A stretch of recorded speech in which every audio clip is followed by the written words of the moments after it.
You know, for the first time in over half a century, humans are actually going back to the moon. Today, we're going to break down the entire, incredible 10-day flight plan for Artemis 2. This mission is a huge deal. It's kicking off a whole new era in space exploration. So let's just dive right in. Think about that number for a second. More than 50 years. It's kind of hard to wrap your head around, right? Generations have been born and grown up since the Apollo 17 astronauts left the lunar surface way back in 1972. That long wait, well, it's finally over. In this return, it's about so much more than just the technology. It's about the people who are pioneering this next chapter. So let's meet the crew that's taking us back to the lunar frontier. Okay, leading the mission is Commander Reed Wiseman. He's joined by pilot Victor Glover and mission specialist Christina Koch and Jeremy Hansen, who's from the Canadian Space Agency. But this isn't just any crew, this is a crew of historic firsts. Glover will be the first person of color on a lunar mission, Koch will be the first woman, and Hansen the first non-American. This crew really represents all of humanity's return to the moon. It's such an inspiring contrast to the Apollo era. Every great journey starts with a single step, right? Well, this one started with over 8 million pounds of thrust. Let's take a look at the incredibly dramatic first day of the mission when the crew literally rode a pillar of fire straight into orbit. The launch sequence was just this incredible ballet of precision engineering. At 6:35 p.m., that massive Space Launch System rocket just roared to life. A mere 2 minutes later, bam, the powerful solid rocket boosters separated. At the 8-minute mark, the main engines cut off. Their job was done. Then, 26 minutes in, you see Orion's iconic X-wing solar rays unfold to power the rest of the mission. And finally, 3.5 hours after leaving the ground, the Orion capsule was flying all on its own. You can just feel the pure joy in that, can't you? That's pilot Victor Glover, just moments after taking manual control of the Orion spacecraft for the very first time, and right ahead of him was the mission's first major test. Now, that excitement wasn't just for some joyride. It was for a critical test called proximity operations. Glover skillfully flew Orion right up near its spent rocket stage, that's the interim cryogenic propulsion stage, to prove the capsule could handle the really delicate flying you need for docking on future missions. So what was his report? He said the spacecraft flew beautifully, with very precise handling. So after a super successful first day in Earth orbit, the crew woke up on day 2 facing the biggest decision point of the entire mission. It was time to commit to the journey to the moon. This moment is called the translunar injection, or TLI. The best way to think of it is as the moment they light the fuse for the real journey. It's this single critical engine burn that basically flings the spacecraft out of Earth's gravity and sends it hurtling on a 4-day, quarter-million-mile trip. After this burn, there is absolutely no turning back. And yeah, mission planners weren't kidding when they called it a major commitment point.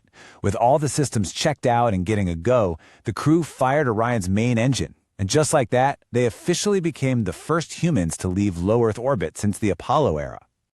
That 4-day coast to the moon, it wasn't just a long commute. As they were journeying through the vastness of deep space, the crew was super busy conducting some vital science experiments, all to prepare us for the next giant leap.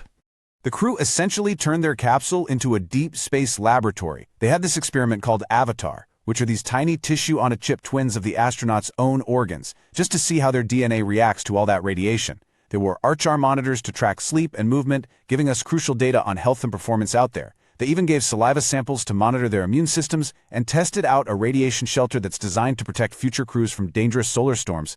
I mean, this is exactly the kind of data you need to safely plan for a months-long mission to Mars. The mission was also testing some seriously game-changing technology for talking back to Earth. It's called the O2O system, and it uses lasers instead of radio waves to send data. Think of it like upgrading from old-school dial-up to fiber optic internet. It can transmit data at a blistering 260 megabits per second. That kind of speed is going to be absolutely essential for sending back high-def video and massive science datasets from future moon bases and, yep, missions to Mars. So then, on day 6, the mission reaches its climax. After 4 long days of travel, the crew finally arrived at their destination, swinging around the far side of the moon and pushing human exploration farther out than we've ever been before. On day 6, they got to the moon, skimming just 4,000 miles over its hidden far side. But they didn't stop there. They kept going, pushing farther out into the black. They actually reached a distance of more than 240,000 miles from home. Can you imagine? They smashed the record held by the Apollo 13 crew for over 50 years, going farther from Earth than any human has ever been. And from that record-breaking distance, they saw something no one had ever witnessed before. As their path took them into the moon's shadow, the Earth itself blocked out the sun. They became the first people in history to see a total solar eclipse from the far side of the moon, getting a private, absolutely spectacular view of the sun's shimmering corona. Okay, so after using the moon's gravity to basically slingshot them back toward Earth, the crew began the final, and frankly, most dangerous part of their journey, the 4-day trip home, ending in a fiery plunge through our atmosphere. A lot of people forget that coming home is actually the hardest part. Orion just slammed into the atmosphere at nearly 25,000 miles per hour. Its heat shield, which was a huge focus after the first Artemis flight, had to survive scorching temperatures about half as hot as the surface of the sun.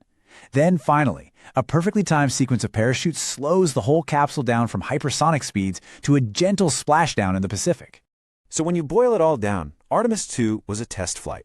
Its entire purpose was to prove that the Orion spacecraft, its life support systems, and that all-important heat shield could do one thing and one thing only: keep a human crew safe on a round trip to the moon. Its success is the critical stepping stone we needed, and it paves the way for actually landing on the moon again and building a real, sustained human presence there.